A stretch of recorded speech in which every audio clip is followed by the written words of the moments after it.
europeísta porque necesito mayor legitimidad en ese sentido, tal.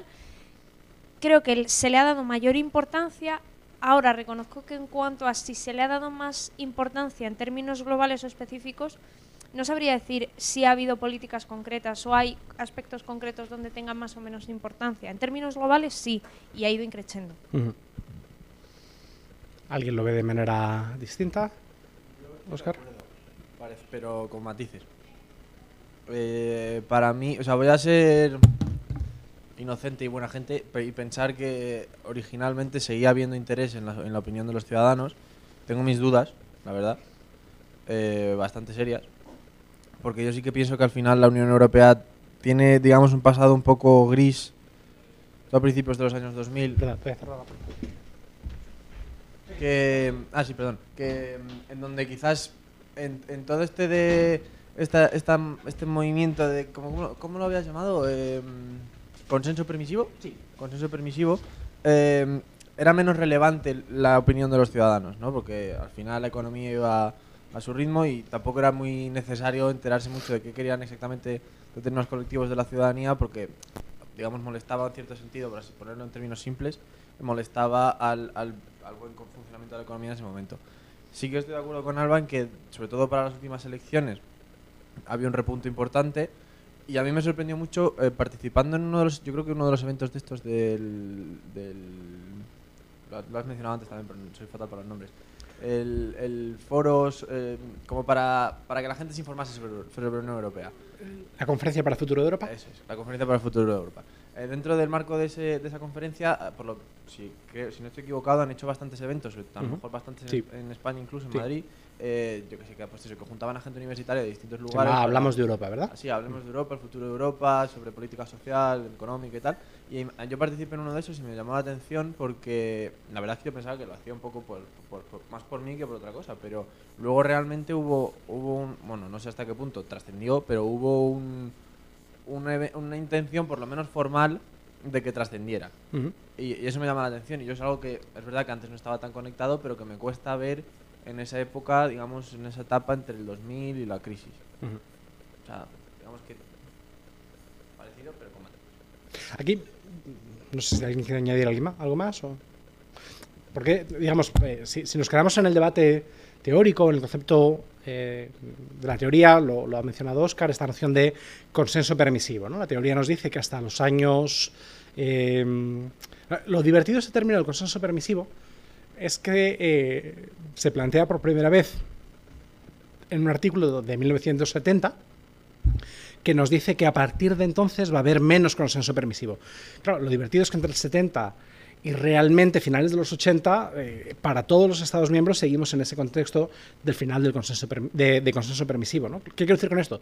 Que el consenso permisivo quizá tiene mejor salud de la que le hemos querido atribuir hasta ahora, ¿no? Empieza a romperse en los años 90, el primer gran momento que se le presta atención a esta cuestión es el referéndum sobre el Tratado de Maastricht en Dinamarca, en el final del año 92, en que los daneses rechazan el Tratado de Maastricht, y desde entonces, digamos, pues se ha ido instalando en varios estados esa ruptura del consenso permisivo. Yo un poco lo que voy a intentar deciros es que realmente hasta muy recientemente yo no creo que hubiéramos podido decretar ese final del consenso permisivo.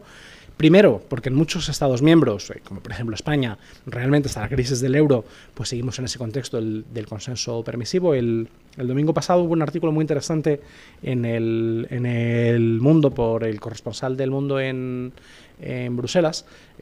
No es porque me entrevistara a mí, porque yo lo único que le dije fue darle la razón en lo que decía, la idea era suya. Él decía que España es un Estado que ha mantenido, creo que no utiliza el término consenso permisivo, pero da igual, un Estado que ha mantenido él llama un europeísmo naif, ¿no? Una especie de identificación o de pensar que todos los europeos quieren más o menos lo mismo que España, y él dice, claro, en un momento de crisis como fue la del euro, crisis económica o crisis política como está siendo la crisis territorial en Cataluña, ese europeísmo naif en España se puede tambalear muy fuertemente, ¿no? Que por lo tanto yo creo que en España hemos tenido un europeísmo naif. hasta cierto punto podríamos pensar que, por ejemplo, otros que han tenido un europeísmo muy naif, por ejemplo, son los griegos. ¿Sabéis quién es el país de Europa que más se identifica en términos culturales con Europa? Grecia. Grecia es el estado que, en cuya población más fuertemente dice que sí que tiene una identidad europea. Eso es porque los griegos piensan que ellos son los padres de Europa, que todos los demás somos sus hijos, que lo que hacemos es copiarles el alfabeto, tenemos teatros, tenemos democracia y tal, somos hijos de Grecia, que por lo tanto Europa es una especie de gran extensión de la identidad griega y no al revés, ¿no? Bueno, pues eso también, si queréis, más a nivel de identidad, pero también es una forma de europeísmo naif. Pero en todo caso, es verdad que para casi todos los Estados miembros ese europeísmo naif o ese consenso permisivo realmente se rompe durante la crisis del euro o la crisis de los refugiados o la crisis de Ucrania. Daos cuenta que en 2014 o 2015 como año para Europa es absolutamente decisivo. Coinciden el final de la crisis del euro, sus últimos ramalazos económicos, políticos y financieros, con la guerra en Ucrania y con la crisis de refugiados, ¿no? O sea, realmente ese es el momento en que el proyecto europeo está políticamente en crisis en varios frentes y en varios Estados miembros al mismo tiempo, ¿no? Por eso algunos lo han llamado la policrisis, y de eso el resultado que sale es que pues ya nadie puede ignorar los temas europeos a nivel doméstico. Sin embargo, yo lo que os voy a argumentar un poco a partir de hoy es que realmente hasta aún más recientemente ese final del consenso permisivo ha sido muy asimétrico en las opiniones públicas. ¿Qué quiero decir con esto? Que incluso en aquellos estados en los que el consenso permisivo se daba por roto, realmente eso yo creo que era muy discutible. Yo lo daría solamente por roto entre aquellos votantes que rechazaban la integración europea. ¿Qué quiero decir con esto? En un estado como Francia, por ejemplo, en el que el Frente Nacional, hoy Reagrupamiento Nacional, es un partido fuerte realmente pues desde hace más de 20 años y que, pues, recordad que ya en 2002 Le Pen padre llega a la segunda vuelta de las elecciones nacionales, por lo tanto los partidos euroscépticos, eurófobos, tienen una fuerza política en Francia desde hace más de 20 años, pero no solo en Francia, en otros. Lo que os quiero argumentar es que creo que el consenso permisivo sobre Europa solamente se había roto de manera clara, de manera mayoritaria, entre aquellos votantes que votaban a opciones euroescépticas. Aquellos votantes que seguían apoyando a partidos europeístas mainstream, es muy discutible que realmente estuvieran claramente apoyando o manifestando un apoyo explícito a la integración europea. Lo que decíamos antes, ¿no? La diferencia entre el beneficio económico y el apoyo explícito.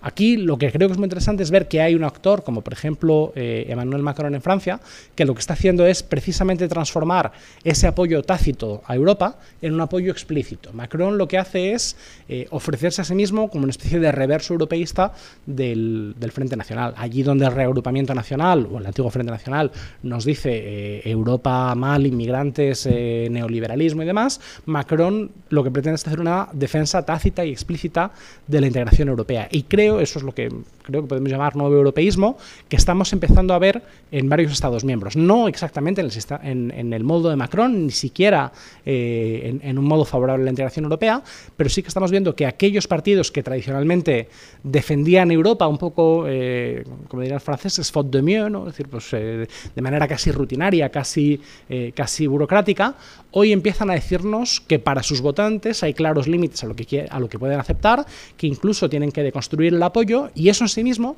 es una forma expresiva de decirnos hasta dónde están dispuestos a llegar. Por ejemplo, los partidos conservadores y liberales en Holanda o en Austria. ¿De acuerdo? Esto lo ordenamos un poco más adelante. ¿De acuerdo? Pero en todo caso lo que quiero es asegurarme que estáis de acuerdo por lo menos con esta noción, ¿no? Con el hecho de que en los años 90 podemos empezar a hablar de que esta distinción entre low y high politics empieza a romperse en política europea y que empieza a manifestarse desde los años 90 pues estas formas de ruptura del consenso permisivo, ¿no? Pues por ejemplo, el auge de partidos euroscépticos, que ya analiza Taggart en los años 90,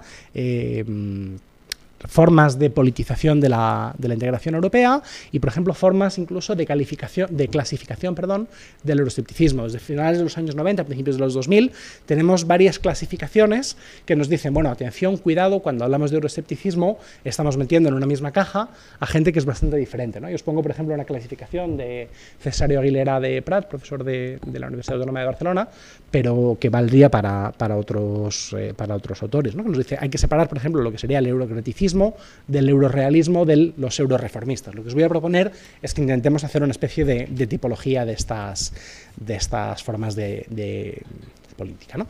Pero os decía, esta ruptura del consenso permisivo ni es uniforme en todos los Estados miembros ni en todas las opciones políticas. Por eso os quería mencionar esta idea de que la introducción del conflicto como elemento básico de la política es muy lenta, entre otros motivos, porque la Unión Europea es por definición, una democracia de consenso. Si ahora si algunos escribierais un trabajo de fin de grado sobre un tema europeo, pues uno de los más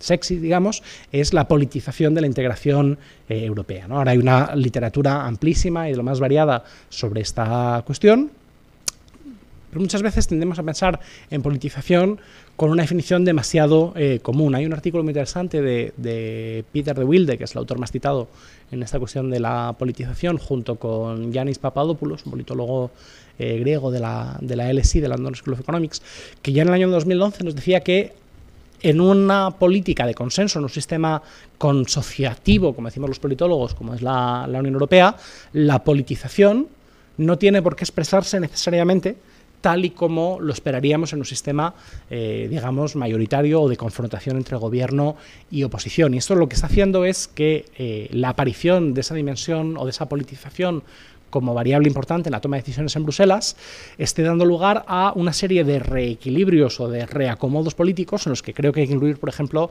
esa comisión von der Leyen, ¿no?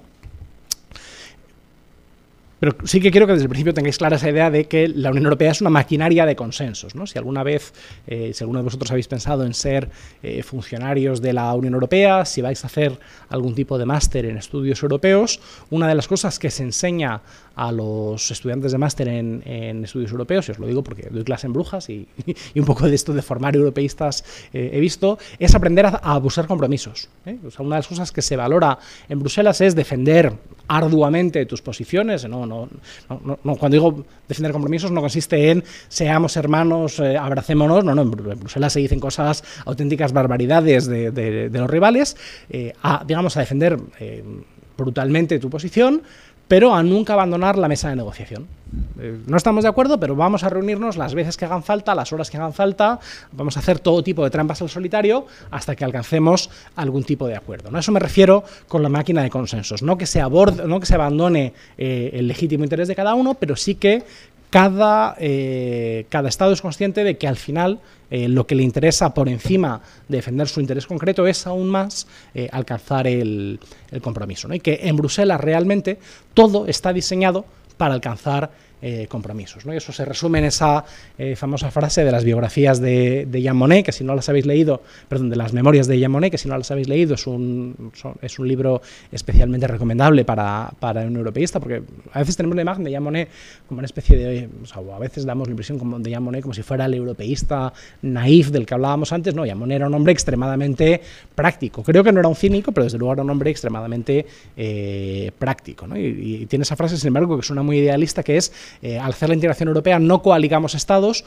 unimos hombres, ¿no? Esa especie de idea de que al final el objetivo de la Unión Europea es no cambiar la naturaleza del ser humano, digamos, egoísta, defensora de su interés propio y del interés nacional por encima de todo, pero sí crear un contexto institucional en que esa defensa del interés nacional no se haga a costa, pues de los legítimos intereses también de los demás, ¿no? ¿Qué sucede? Que a veces, por decirlo así de manera un poco gráfica, la crítica de los partidos populistas y de los partidos euroscépticos, no digo que siempre sea real, pero sí que tiene efectos de profecía autocumplida, ¿no? Creo que lo discutíamos el primer día. uno de los elementos en los que más claramente se apoya el populismo, esto nos lo dice Margaret Canavan, que es la gran autora del populismo. O sea, con esto no digo que Cas Mudde y demás coautores no sean importantes, pero Cas Mudde casi no añade nada a lo que nos había dicho Canavan ya en los años 90, Margaret Canavan. Canavan nos dice que un elemento básico del discurso populista es la crítica a la traición de las élites, ¿no? La idea de que las élites se parecen mucho entre sí, y se parecen mucho más entre sí de lo que se parecen al ciudadano ordinario. ¿Qué sucede? Que cuando surge con un cierto éxito un movimiento, un partido populista en un sistema político democrático, la tendencia de esas élites, de esos políticos mainstream, como lo queremos llamar, o del establishment, es a colaborar más entre sí, a reducir la competitividad del sistema político y, por lo tanto, a transformar en una profecía autocumplida esa crítica que a lo mejor en origen no era necesariamente cierta de los populistas, ¿no? Cuando se dice aquello de el muro sanitario, no, el cordón sanitario a los partidos populistas o de extrema derecha, lo que sea, no digo que no haya que hacerlo por motivos de valores, pero lo que digo es que en términos de discurso confirma su discurso. Es decir, surge Vox, nadie quiere pactar con Vox y por lo tanto eso confirma que lo que Vox dice sobre la derechita cobarde y la veletita naranja es verdad. Bueno, pues en ese sentido yo no seré aquí quien necesariamente defienda la cooperación de partidos de centro derecha o liberales con Vox, pero hasta cierto punto creo que puede que para la democracia no sea malo normalizar los discursos pues, que nos puedan parecer odiosos, en el sentido, bueno, yo no estaría de acuerdo con Vox, pero que toque moqueta puede hacer que sus votantes vean que al final esa derechita cobarde no es que fuera cobarde, es que todo era más complicado de que a lo mejor podía parecer, ¿no? Pero bueno, aquí cierro el discurso, pero creo que se aplica muy bien a la política de la Unión Europea. Cuando surge un líder populista que critica las decisiones de Bruselas, la idea de alguna manera fomentar la cooperación contra él puede que alimente especialmente esa idea. Pero lo que quiero decir es que si funciona la crítica populista a nivel doméstico, ¿cómo no va a funcionar en Bruselas? Donde esto sí que es verdad. Es decir, yo con esto no pretendo afirmar que a nivel doméstico sea cierto que haya cooperación o que haya identidad entre las élites. Ahora, donde sí que es verdad es en Bruselas. En Bruselas, los partidos políticos diferentes, los líderes políticos con visiones muy diferentes, alcanzan todo el tiempo visiones comunes, comparten poder, se reparten cuotas en esa cosa horrible que a veces se hace ahora en los discursos contemporáneos, que son pactos en los despachos a altas horas de la noche. Pues sí, si Bruselas es algo, son pactos a altas horas de la noche en despachos oscuros, ¿no? O sea, evidentemente se está cambiando, no solo es eso, pero Bruselas evidentemente es eso porque es una maquinaria de forjar consensos, ¿no? Y si hay un tema en el que la política populista funciona especialmente bien es contra ese tipo de forma de hacer política, ¿no? Y además, con esto lo único que quiero decir es eso que os digo en el tercer punto. La Unión Europea sufre de manera especialmente aguda problemas que son típicos de todos los sistemas consociativos, ¿no? Esta crítica que le hacemos a la Unión Europea de que se reparten el poder y en el fondo da un poco igual a quién votes porque populares y socialistas europeos compiten, es perfectamente aplicable al sistema político suizo. Es que en Suiza los puestos de gobierno están repartidos previamente. Es perfectamente aplicable al sistema político belga. Oiga, para formar una coalición en Bélgica hacen falta 6 partidos. El antiguo primer ministro va a ser el futuro ministro de Exteriores. Ha perdido un 10% de votos, pero de todas formas su partido es necesario para formar una coalición, ¿no? En todos los sistemas consociativos tiende a haber cooperación entre las élites y en todos los sistemas consociativos tiende a haber problemas para fomentar la participación ciudadana, por ejemplo, en las elecciones y con la competición electoral, ¿no? Por lo tanto, lo que quiero decir con esto es la Unión Europea tiene problemas de legitimidad, pero que no son necesariamente exclusivos de la Unión Europea. Son probablemente más agudos que en otros sistemas políticos, pero son los clásicos, los típicos de un sistema consociativo, ¿de acuerdo? Volveré sobre esto en un momento porque creo que es más para el debate. Hago esto, me callo y abrimos el último debate. Lo que estamos viendo ante la ruptura de ese eje, de ese consenso permisivo, es cada vez más la introducción de un eje europeo en la política nacional. Cuando os digo que la política europea se está politizando, no es solo que también porque se esté politizando cada vez más el funcionamiento de las relaciones entre Comisión y Parlamento Europeo, porque se esté politizando cada vez más la toma de decisiones dentro de los propios órganos diplomáticos e intergubernamentales como es el Consejo, es sobre todo, y quizá de manera más importante, porque también a nivel doméstico los ciudadanos cuando votan por el PSOE o por el PP en las elecciones nacionales o por la France en Marche o la République, no, al revés, el reagrupamiento nacional o la República en Marche, es con criterios europeos, ¿no? Es decir, no solo se está politizando la integración europea transnacional, es que también quizá los ciudadanos están empezando a votar a nivel doméstico con criterios europeos. Cuando digo europeos, entendedme bien, no estoy queriendo decir que se vote por Sánchez o por Casado o por Le Pen o por Macron pensando en Bruselas y en la PAC o en la integración europea, pero sí que se piensa pensando en esos criterios de oposición entre apertura, cierre de las fronteras, con criterios de cooperación o confrontación con otros estados, con estados internos, etcétera, ¿no? Que probablemente a nivel doméstico están surgiendo como un tema más de la política nacional, cuestiones que tienen que ver con cuál es nuestra posición en Europa y por extensión en la globalización. Esto lo habían vaticinado Hogg y Marx, es la pareja de la que os he hablado antes, en 2009, y que además de predecir que se iba a desarrollar ese conflicto europeo en la política nacional, nos decían dos cosas más especialmente importantes para esta asignatura. Una, que ese conflicto se estaba desarrollando en parte por las élites políticas partidarias o partidistas en sentido clásico, pero sobre todo por parte de lo que él llama, o lo que ellos llaman, o muchas veces los politólogos llamamos, emprendedores de causa. Es decir, que muchas veces los actores que facilitan o que aceleran la politización de los asuntos domésticos no son solo, o no son necesariamente, no son primariamente los líderes de los partidos políticos, son también actores como, por ejemplo, los movimientos sociales o como, por ejemplo, los medios de comunicación. Esos también son actores que han contribuido a introducir asuntos europeos en la agenda y que, de alguna manera, han obligado a los actores partidistas a posicionarse. Esto quizá en España se ve bastante mal, aunque, bueno, os podría dar algún ejemplo. Donde creo que sí que se ve muy bien es en el caso del Brexit, que es lo que obliga a Cameron a convocar un referéndum, que no necesitaba, por otra parte, probablemente. Pues el hecho de que dentro del partido Tory, desde hace mucho tiempo, hay toda una serie de activistas de causa contrarios a la integración europea y que habían ido adoptando posiciones negativas. Convocar un referéndum era una forma de ganarle espacio dentro del Partido Conservador a aquellos actores euroescépticos. Y lo mismo podemos ver en bastantes otros Estados miembros. Por ejemplo, en Alemania, ¿no? Un actor como Alianza por Alemania no se hubiera consolidado probablemente sin la existencia de unos cuantos actores bastante de élite, si queréis, económica, contrarios a la gestión del euro por parte de Merkel. Es decir, si queréis, la derecha de Angela Merkel, en un sentido sociológico y económico, empieza a organizarse, pero en su origen, Alianza por Alemania no era un partido de extrema derecha, era probablemente un partido populista, pero fundamentalmente contrario a la gestión de la crisis del euro, pero no tenía esos tintes anti-inmigración y anti-élites. ¿Cuándo los adquiere? Cuando empiezan a acelerarse en la antigua Alemania Oriental las movilizaciones de Pegida, los patriotas europeos contra la islamización de Europa, que es un movimiento claramente anti-inmigrantes que va a acelerar la evolución de la AfD hacia esas posiciones, pues, si queréis, más clásicas de la extrema derecha europea, ¿no? Con esto no quiero decir que en todas partes sean los activistas o los movimientos sociales los que llevan la voz cantante, pero sí que han sido actores que llevan politizando temas europeos desde hace mucho tiempo y que toman a los políticos un poco por asalto, ¿no? Esto es lo primero que nos dicen estos autores: emprendedores de causa euroescépticos. Y dos, nos predicen que cada vez más, y esto volvemos al debate que teníamos antes sobre si la opinión pública se ha convertido en variable independiente, que cada vez más la toma de decisiones en Bruselas será difícil de justificar porque precisamente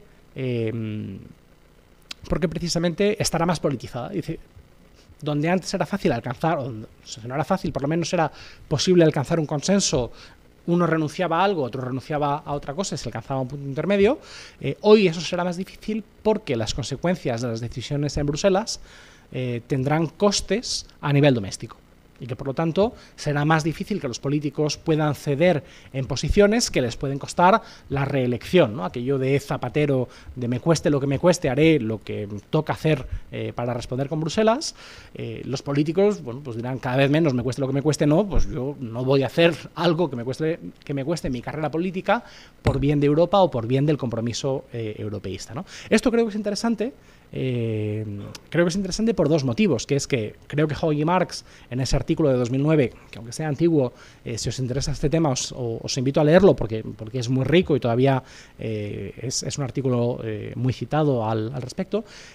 Tenían mucha razón en algunas cosas, pero creo que en dos se han equivocado. Una, pensar que esos emprendedores de causa van a ser solamente euroescépticos, y creo que Macron es un ejemplo. Macron es un emprendedor de causa. Macron se marcha del gobierno socialista en 2016, no sé si porque veía venir la debacle de los socialistas, pero para poder defender posiciones más cercanas al centro o al centro-derecha que le vayan a permitir crear precisamente la coalición con la que ahora está gobernando. O sea, Macron es un ejemplo de eso que podríamos llamar un emprendedor de causa, pero un emprendedor de causa europeísta. Y dos, esa predicción de Hauge y Marx de que la politización de los asuntos europeos, la creciente reticencia de una parte de la opinión pública iba a dificultar una aceleración de la crisis europea, se ha confirmado claramente erróneo.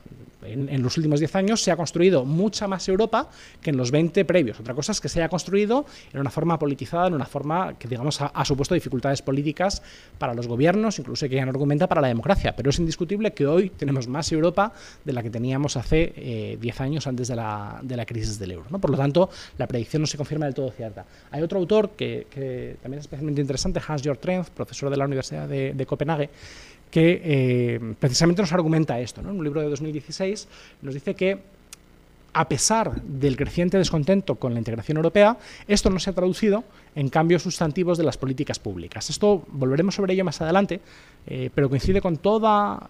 Trenz no es marxista, pero sí coincide con toda una serie de críticas marxistas y neomarxistas a la integración europea como un proyecto de aislamiento de la toma de decisiones de las élites, ¿vale? Lo dejo ahí, pero hablaremos sobre esto. Esto lo afirma Christopher Bickerton de la Universidad de Cambridge, un tipo especialmente interesante porque es un tipo de izquierdas, como decía, neomarxista, pero defensor del Brexit.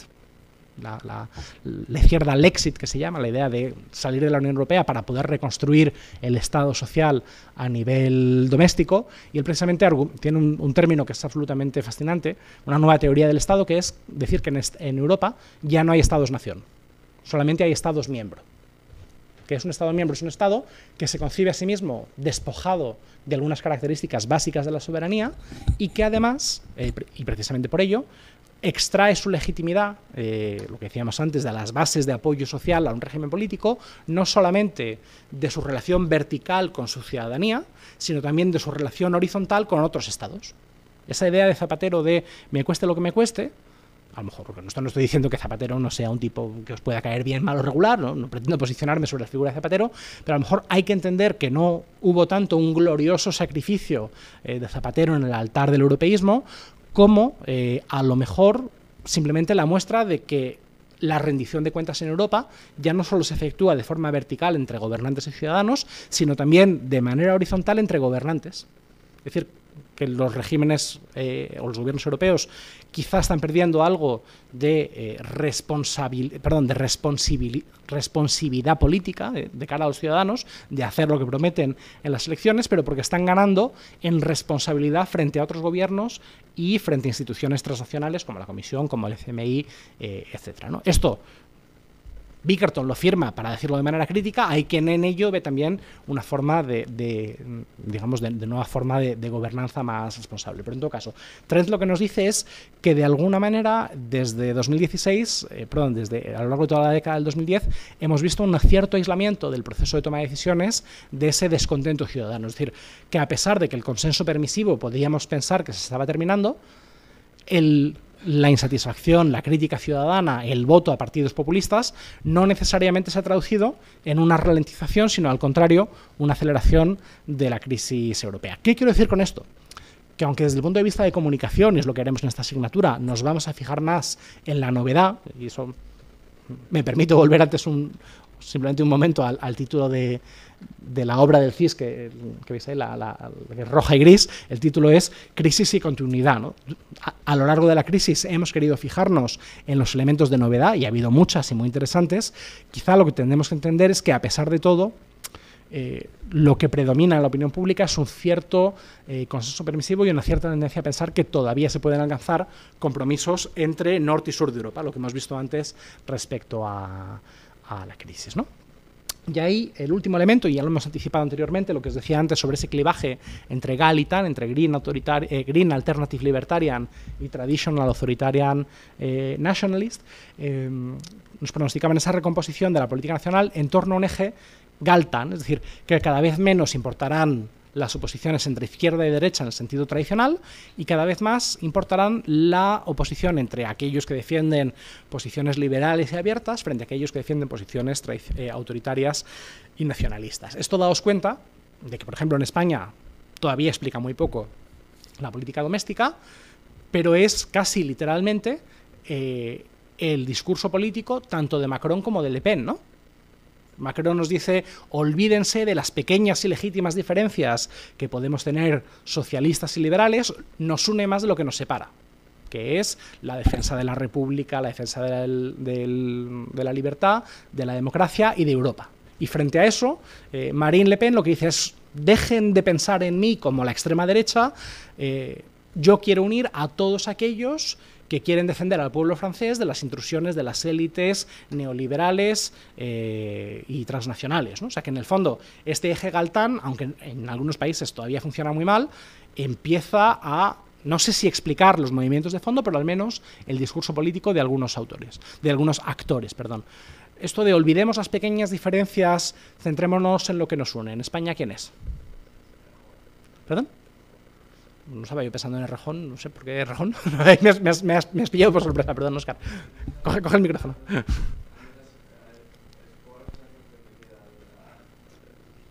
No, tienes razón, algo de eso en Errejón hay, ¿no? Pero a mí me da la impresión que un poco es toda la idea de, bueno, más Madrid o más país o como sea, ¿no? Es... bueno, igual aquí me pasa un poco de listo, pero me da la impresión a mí de que es un poco intentar recuperar, porque yo estaba escuchando y me parece que es un poco también un mensaje hasta cierto punto populista, ¿no? Obviamente. Bueno, Errejón tiene un montón de libros que se llaman En defensa del populismo, claro, y cosas así, o sea que, entonces, que creo que si hay alguien a quien no ofendemos y llamamos populistas a Errejón. Claro, entonces yo creo que esto es un poco lo mismo, ¿no? Es al final es presentar una dicotomía que puede ser o no real entre un grupo y otro, y al final intentar aunar a la mayor cantidad de gente posible dentro de una serie de principios muy amplios de, pues eso, somos los más alternativos, libertarios, sí, tal, frente a los conservadores. Aquí estaba yendo a la anécdota y al ejemplo, ¿no? Creo que tienes razón en ese punto, pero sin embargo en Errejón, aunque haya cambiado bastante dentro de Más País últimamente, siempre ha habido esa idea de reclamar el conflicto.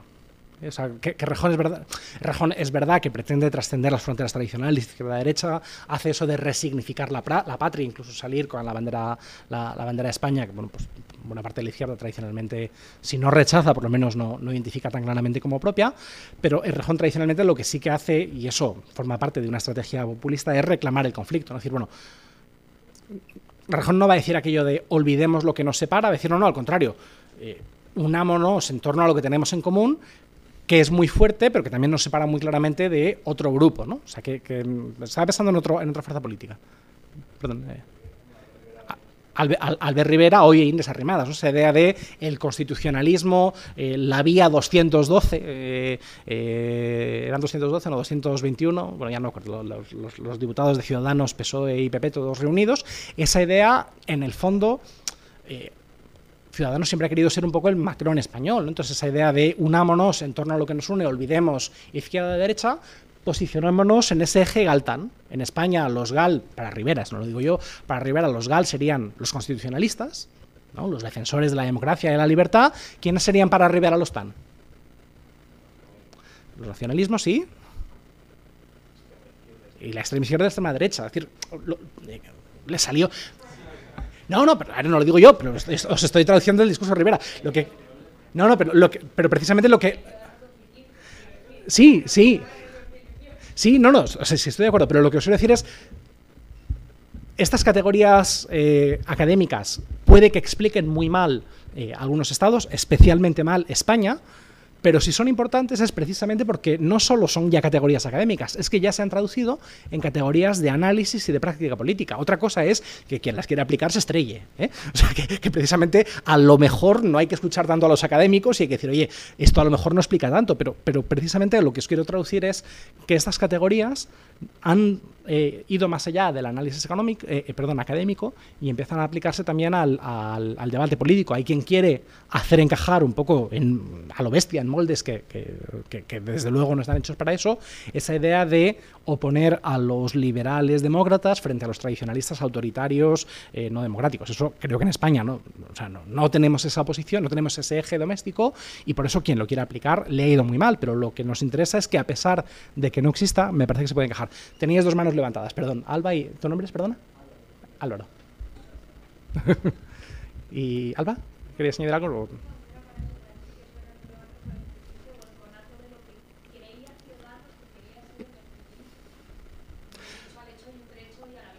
Sí, pero dicho eso, aún así, en una asignatura que se llama comunicación europea, tenemos que decir que los discursos importan, aunque podamos pensar que sustantivamente Ciudadanos se ha ido muy claramente a la derecha.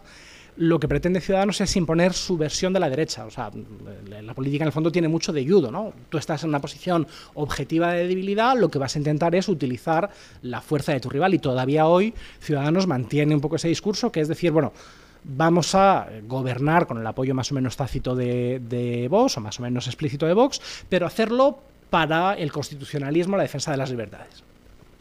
Puede que no nos lo creamos y puede que mucha gente no se lo haya creído, pero al menos lo que argumentamos aquí es que la comunicación política importa. Si lo dicen es precisamente porque siguen, creo, queriendo imponer ese marco. Otra cosa es que a lo mejor hoy en constitucionalismo metan a gente que a lo mejor no hubieran metido en 2015.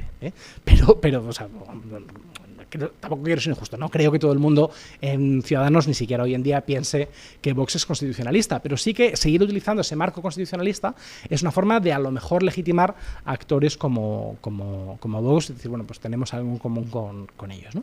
En todo caso, os decía, a nivel, esto ya no solo es importante a nivel académico, empieza a ser parte de una estrategia de comunicación y de actuación política. Lo interesante es que frente a ese eje que os decía antes, que dicho así es una historia de buenos y malos y que solamente nos opone una dimensión cultural, Hans-Peter Krisi, que es un suizo, además Krisi es muy interesante para esto por lo que os decía antes. Krisi originalmente es un especialista en movimientos sociales y que llega a interesarse por el euroescepticismo y por los partidos euroescépticos precisamente porque viene de esa tradición de los movimientos sociales, la contestación de Europa, pero no, digamos, no en las instituciones, sino en la calle o en la comunicación, ¿no?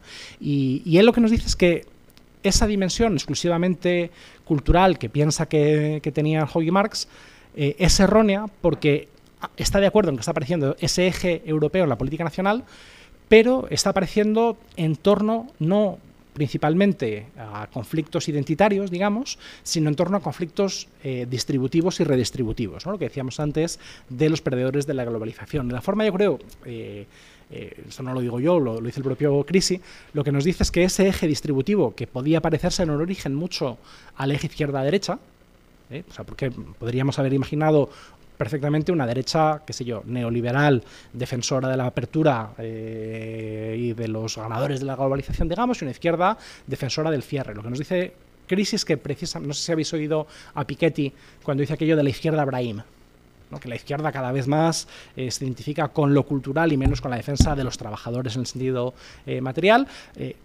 Krisi nos dice que si eso está sucediendo en la izquierda, pero también en la derecha, en el aspecto cultural, es porque los dos ejes se están solapando. Es decir, que cada vez más, en un país como, por ejemplo, ser España, ser de izquierdas en España, y ahí es donde es interesante una posición como la de Rejón, se va a parecer más a ser favorable a los derechos de las minorías, de los inmigrantes, la igualdad de género, y, bueno, pues una dimensión de atenuar las consecuencias de la globalización, pero no necesariamente combatirlas, ¿no? Por lo menos una cierta versión de la izquierda, si queréis que podríamos identificar... algunos piensan que se podría identificar con el PSOE, ¿no? Y que frente a eso pues habrá una variante de la derecha que todavía no ha ocupado del todo Vox, pero que podría ser esa esa defensa del cierre cultural, pero también de un cierre económico. Vox no está todavía ahí, Vox no es todavía aquello que llamamos el chauvinismo cultural, pero hay quien piensa que ese es el terreno natural de crecimiento de Vox. Otra cosa es que lo puedan conseguir, porque al final los marcos políticos, decíamos antes, son estructuras. El discurso político no se puede estirar y cambiar constantemente como un chicle, ¿no? O sea, si tú has sido en origen un partido, digamos, neoliberal y demás, no siempre vas a conseguir, como lo ha conseguido el Reagrupamiento Nacional, ser un partido creíble para estos perdedores, ¿no? ¿Todo esto para qué nos sirve? Pues para decir que a lo mejor estamos ante nuevas formas de euroescepticismo y también creo que ante nuevas formas de europeísmo. ¿Qué os sugiere esto del euroescepticismo? En la literatura incluso a lo mejor suena un poco antiguo, ¿no? Hablar de esto del escepticismo. Hoy el término con el que nos referimos a este conjunto de fuerzas críticas con Europa y digamos críticas con la inmigración, la democracia liberal y demás, lo solemos llamar más bien populistas, ¿no? Es el marco en que las hemos metido. Y a mí este término de populista me interesa, pero me interesa especialmente porque creo que nos habla también de una cierta transformación del euroescepticismo. Aquí os he cogido un gráfico, no porque sea muy preciso ni muy académico, pero porque me parecía divertido, me recuerda casi a estos juegos de mesa en que tienes una serie de fichas, ¿no? Y es como combinar las diferentes formas de lo que es ser euroescéptico y ponerle las diferentes fichas a los partidos, ¿no? Lo que nos da es la derecha europea o la ultraderecha europea tiene varias características en común, pero no las presentan todos los partidos al mismo tiempo. Nos dicen, si tuviéramos que dar una serie de aspectos comunes a estas fuerzas de populistas de derecha, sería pues, un mayor control de la inmigración, el abandono de la Unión Europea, el proteccionismo económico, el liberalismo económico, actitudes antiislámicas y el rechazo del multiculturalismo. Claro, lo que es interesante es que, por ejemplo, proteccionismo y liberalismo económico, en principio, no digo que necesariamente, pero en principio suenan como contradictorias, ¿no? Es verdad que hay algunos que consiguen combinarlas, pero en principio sonarían contradictorias. Y lo que intentan es un poco ponerles esas etiquetas. No sé si os convencen esas etiquetas. ¿Mucho? A ver, ¿por qué? ¿Cuáles te plantean alguna reserva o todas las reservas del mundo? No sé. Pero me cuesta, por ejemplo, o sea, a lo mejor más que por ausencia, por falta de cosas. Por ejemplo, al Frente Nacional no antiislámico o favorable a la Unión Europea o no en contra de la Unión Europea. O sea, todos estos están en la etiqueta euroescéptica. O sea, ninguno de ellos es favorable a más Europa, digamos. Pero este gráfico es del año pasado, me parece, si es de 2018. Lo que es muy interesante, y ahí el Brexit ha tenido un efecto especialmente interesante, el Frente Nacional en 2016 abandona la idea de dejar el euro y dejar la Unión Europea. Es más, el Partido de la Libertad de Holanda, el de fundado por Pim Fortuyn y hoy dirigido por Geert Wilders, ahí sigue apareciendo con la estrella de abandonar la Unión Europea. Yo creo que ante las elecciones de 2019, por eso os digo, es de 2018, no el año pasado, pero el año pasado yo creo que había abandonado esta postura de dejar la Unión Europea y el FPÖ en Austria tampoco la tiene, ¿no? Lo que es interesante es constatar que en parte como fruto del Brexit, muchas de estas formas, de estos partidos políticos, recordéis que antes decíamos lo político, la polity, el juego político, la politics y las políticas, las policies, estas fuerzas políticas que tradicionalmente criticaban la polity, es decir, la existencia misma de la Unión Europea, quizá hoy, como fruto del Brexit, cada vez más están criticando no la existencia de la Unión Europea en sí misma, empiezan a decirnos que ellos están a favor de una Europa de las patrias, de una identidad europea fuerte, de una Europa cristiana, y criticando a la Unión Europea por algunas de sus políticas, ¿no? Pues los efectos distributivos, la apertura a la competencia, la apertura a la inmigración. Con esto no pretendo convenceros de que sea sincero ese giro político, pero al menos en lo que aquí nos interesa, que es el discurso político y la comunicación política, yo sí que diría que está bastante claro que hoy Marine Le Pen ha dejado de hablar de Frexit, ha dejado de hablar de abandonar el euro. Habla del Brexit positivamente, ha dicho que al Reino Unido le va a ir bien, solo que no lo quiere hoy para Francia, ¿no? Pues, no creo que piense que al Reino Unido realmente le va a ir bien, y si le va bien al Reino Unido recuperará seguramente el Frexit, ¿no? Pero a día de hoy creo que cuesta encontrar un partido político populista con un cierto éxito que defienda el abandono de la Unión Europea, ¿verdad? ¿O tenéis algún contraejemplo? Por ejemplo, en el discurso, no sé si os interesa especialmente el discurso de Vox, pero ¿qué encontraríais en el discurso de Vox de abandono de la Unión Europea? Os traeré en una de las próximas, una de las cosas en las que también me entretengo últimamente es en hacer análisis de debates en Twitter, entonces os traeré un día el gráfico que mapea el debate sobre el Spexit. No sé si visteis en Twitter este hashtag Spexit. ¿Recordáis cuándo salió? De hace 2 meses aproximadamente, o sea que no es antediluviano precisamente. Esto del Spexit, o a lo mejor sois poco twitteros. Es que esto de las redes sociales es divertidísimo. Yo cuando estaba terminando la universidad estábamos todos en Facebook, cuando terminé el doctorado estábamos en Twitter, pero hoy ya mis estudiantes están en Instagram y en cosas que yo ya ni siquiera sé lo que son, ¿no? O sea que cada generación tiene sus propias redes. Perdona, ¿tu nombre? Jaime, ¿le podéis pasar el micro? Gracias.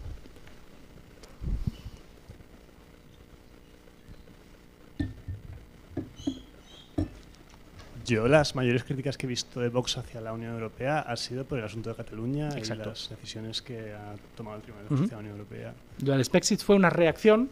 También os diré que en Twitter casi nunca las cosas son tan virales como a veces pensamos. Fue una reacción a la decisión del Tribunal de Justicia que digamos, decía que había que permitir que Junqueras y Puigdemont ocuparan sus escaños, ¿no? Y en unas pocas horas hubo más de 50.000 tweets con el hashtag Spexit, que era algo así como Brexit, pero para España, ¿no? Entonces, sí, precisamente se refiere a eso. Y lo que es muy interesante es que en el caso de Vox hay una crítica a la Unión Europea. Con esto no pretendo dar la razón a Vox, pero un poco si queréis hacer justicia o entender a lo que se refieren, hay una crítica a la Unión Europea por no hacer suficientemente lo que parece que dice el artículo 4 del tratado, es decir, proteger y reforzar las identidades nacionales de sus miembros. Un poco el argumento de entre Puigdemont y el Estado, la Unión Europea tiene que indiscutiblemente ponerse del lado del Estado. Es un poco la crítica también de, aquí ya no solo Vox, sino también el PP, a la euroorden, ¿no? La idea un poco de que los jueces de los Estados miembros no tienen que meterse en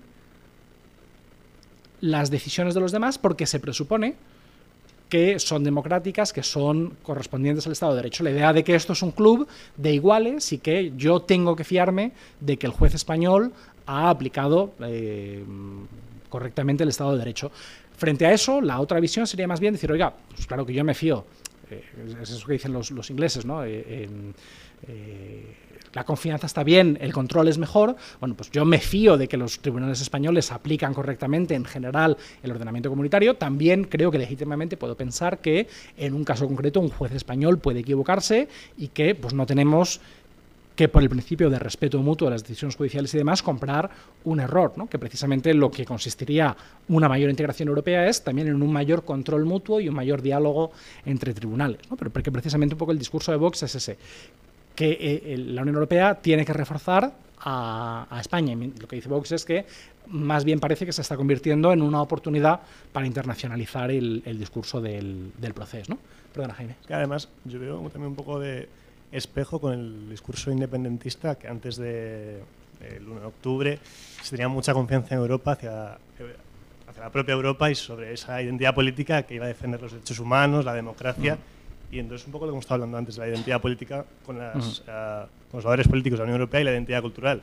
Vox le pide a Europa que defienda la identidad cultural de los Estados y lo que Puigdemont le pedía a Europa antes de todo este proceso es que defendiese los derechos humanos, que es de lo que ha presumido siempre. Lo que también es divertido es que Puigdemont, antes de que el Tribunal de Justicia le diera la razón, es la persona que en España, la persona con responsabilidades políticas en España, ha hecho las declaraciones más duras contra la integración europea. Me parece que llegó a decir literalmente, Europa es una mierda.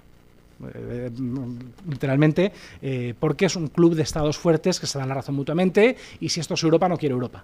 O sea, eso un líder político español previamente jamás lo hubiera dicho en esos términos. Con esto lo que quiero decir es que yo sí que creo que en España el clivaje GAL-TAN funciona mal, pero hombre, en España hay unos cuantos TAN, les decía antes, pues los señores que votan a Vox pues, probablemente son bastante TAN, creo que los señores que votan a Junts per Catalunya también son bastante o sea, que a mí habrá que convencerme de que Junts per Catalunya realmente sea un partido verde autoritario alternativo libertario. No digo que todos sus votantes lo sean, todos los partidos son una coalición de votantes, tampoco creo que todos los votantes de Vox sean tradicionalistas, autoritarios ni nacionalistas, pero sí que a lo mejor en España esos marcos políticos nacionalistas están calando al mismo tiempo en fuerzas políticas muy diferentes. Eso no significa que haya un único clivaje, o sea, no, evidentemente no estoy diciendo que acaben cooperando Vox y Junts per Catalunya porque forman parte de un mismo clivaje de los TAN, ¿no? Pero que a lo mejor algo de razón tienen Hogg y Marx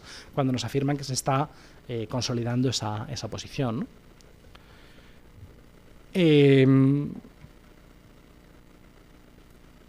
¿Cómo ha cambiado el euroescepticismo? Porque hemos utilizado este término desde los años 80 para hablar de la existencia de resistencias sociales y políticas a una mayor integración europea, ¿no? Y siempre ha sido una posición fuerte en fuerzas minoritarias, típicamente, bueno, pues gente muy apegada a la identidad nacional. Por ejemplo, los partidos comunistas tradicionalmente fueron euroescépticos antes del giro hacia el eurocomunismo.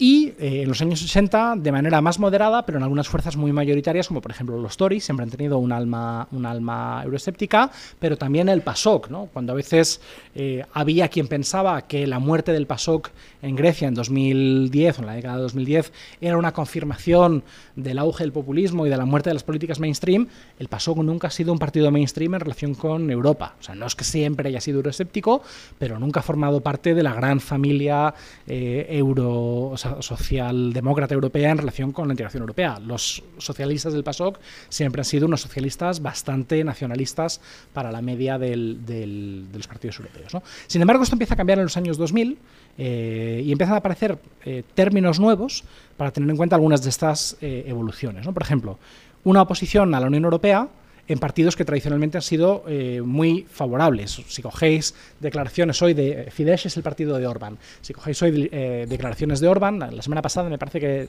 literalmente dijo algo así como que el liberalismo es una enfermedad mental. Lo que es muy divertido es que Orbán, en los años 90, era el presidente de las Juventudes Liberales Europeas. O sea, que a lo mejor Orbán, si tiene razón, se ha curado de su propia enfermedad, pero esta idea de que Europa es un cáncer, de que el liberalismo es un ataque fundamental y demás, es bastante novedosa. Fidesz, que todavía hoy forma parte del Partido Popular Europeo, se convierte en euroescéptico en torno al año 2010, especialmente no solo antes de muchas veces decimos, en el este son los inmigrantes. Cuidado, Fidesz se convierte en una fuerza muy euroescéptica como fruto también de la crisis financiera de los años 2000. Esta especie de estereotipo de que los europeos del centro y del este están obsesionados con la inmigración también creo que tiene algo de peligroso. En Europa del Este también ha habido efectos distributivos que se están manifestando en la política. Pero, por ejemplo, también Forza Italia, ¿no? Forza Italia, el partido de Berlusconi ha sido tradicionalmente un gran partido favorable al europeísmo, hoy está prácticamente desaparecido y su parte más exitosa son Fratelli d'Italia, que es una fuerza muy próxima a la Liga, ¿no? Por lo tanto, algunas antiguas fuerzas proeuropeas han evolucionado a posiciones, y algunas muy mayoritarias, como por ejemplo Fidesz. Fidesz lleva gobernando con mayorías absolutas súper cualificadas desde hace más de 10 años, han girado hacia el euroescepticismo.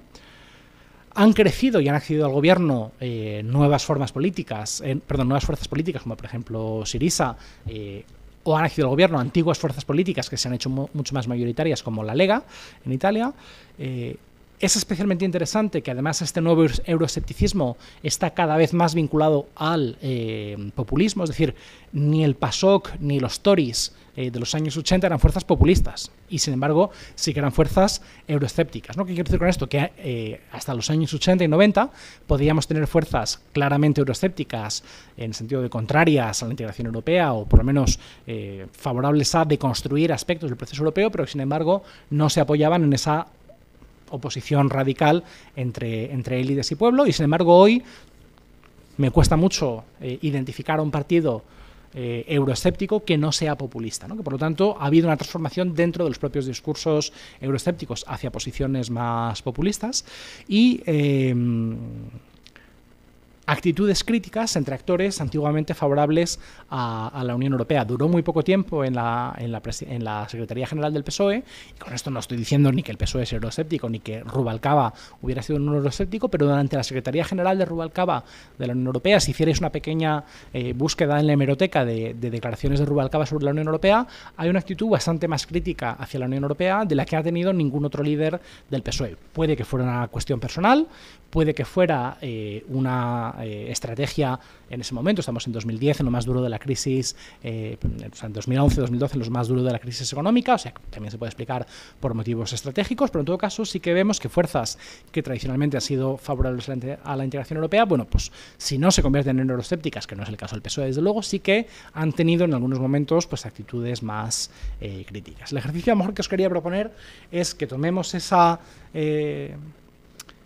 estructura o esos 4 conceptos de Cesario Aguilera de Prat y que viéramos dónde meteríamos a diferentes partidos que podríamos considerar euroescépticos. Lo primero que os preguntaría es si estáis de acuerdo que todos sean euroescépticos. Por ejemplo, Syriza, el antiguo partido gobernante en Grecia, hoy primera fuerza de la oposición en Grecia, ¿consideraríais que es un partido euroescéptico? Y si lo es, ¿en qué grado y en qué consistiría el tipo de euroescepticismo de Syriza?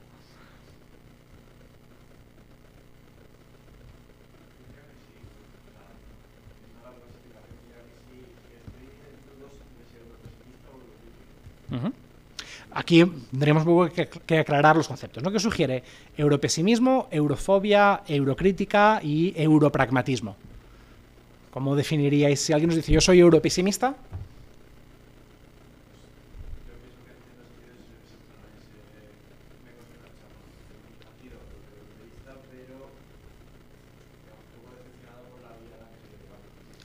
Claro, pero ahí también podríamos decir, eso sería un aspecto eurocrítico, ¿no? Es decir, estoy decepcionado, yo soy crítico con esta Europa, no con Europa en general. Yo diría, la sutil diferencia entre europesimismo y eurocriticismo sería decir, el europesimista es el que dice, yo soy favorable a la integración europea, pero seamos realistas, nunca va a funcionar del todo. O sea, es una fantástica idea, pero ni los ciudadanos están listos, ni es fácil políticamente, ni las condiciones históricas se dan. Por lo tanto, bueno, quedémonos con lo que se puede hacer, pero reconozcamos que en la mayor parte de cosas no es posible tener más Europa, ¿no? Mientras que el eurocrítico te diría, sí que es posible más Europa, es incluso deseable muchas cosas, solo que pues, los líderes actuales no quieren, todo está diseñado para una Europa que no favorece a la gente, etcétera, ¿no? O sea, sería un poco el discurso entre los dos. ¿Qué diferencia habría entre un euro pragmático y un euro pesimista?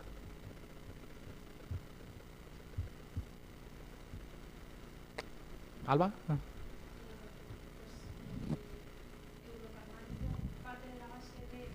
Perdón, ¿le puedes pasar el micro, Jaime? Estaremos mareados con el micro, pero luego es útil. El euro pragmático, yo creo que la diferencia que tiene es que puede partir de esa base de, aunque me puede gustar la idea de la Unión Europea, creo que ahora mismo hay algo que no funciona, pero que se puede hacer funcionar, hay que hacerla más eficiente. Sí, lo que pasa es que para mí eso se parece mucho al europesimismo. O sea, tiene razón, pero yo creo que el matiz sería un poco más bien decir, Europa funciona, pero para la que funciona. Quiero decir, el europesimista te puede decir, si yo soy el más europeísta del mundo, ejército europeo cuando tú quieras, pero ahora ve y explícaselo al ciudadano francés que lo tiene que votar, ¿no? O sea, que bueno, no fantaseemos demasiado. El europragmático lo que te va a decir es, ejército europeo, oye, no lo llames ejército, llámalo batallones de responsabilidad mutua. Cámbiale el término, no hace falta. Lo que te va a decir el europragmático es que esto no hace falta que fantaseemos políticamente, olvidémonos de todo tipo de grandes declaraciones. Europa para lo que funciona, ¿no? y para lo que se puede hacer, y además sin necesariamente demasiadas explicaciones a los ciudadanos, ¿no? O sea, hagamos la Europa a lo mejor de las pequeñas cosas, pero de aquello que, bueno, que más o menos se puede conseguir de forma pragmática, y olvidémonos pues de grandes proyectos. Entonces, bueno, pues eso, si los ciudadanos, aunque haya una gran mayoría de ciudadanos que están pidiendo, qué sé yo, un salario mínimo europeo, si eso es políticamente inviable, no insistamos, ¿no? O sea, eso sería un poco la idea del europragmatismo. Esto, si queréis, sería un poco Cameron. Es decir, yo estaba dispuesto a quedarme dentro de Europa siempre y cuando usted no le empiece a poner así como grandes términos para que el SAN me monte la oposición, o para que el UKIP me monte la oposición, ¿no? Esa especie de idea de Europa muy intergubernamental y sin grandes fantasías, y para las cuestiones como muy concretas, ¿no? En el fondo, si os dais cuenta, ni siquiera es necesariamente una forma típica de euroscepticismo, pero sí que es una forma de pensar la opinión pública no importa, ¿no? O sea, lo meteríamos ahí en el bloque de que la opinión pública es algo que hay que contener y que tiene algo en común, ¿no? Y pues los eurofobos no son demasiado difíciles de explicar, pues son todos aquellos que dicen que Europa, qué desastre, deshagámosla, o por lo menos protejámonos de ella. O sea, la eurofobia es bastante fácil de comprender, creo. No sé en qué medida conocéis el programa de cada uno de estos partidos, pero si queréis lo debatimos. Primero, en términos ideológicos, a todos estos que están en el eje izquierda-derecha, en un continuo de extrema izquierda a extrema derecha, ¿dónde colocaríais a cada uno?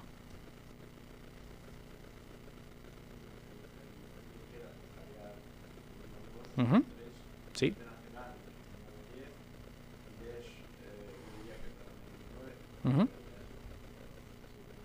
Coge el micrófono, perdona, Óscar.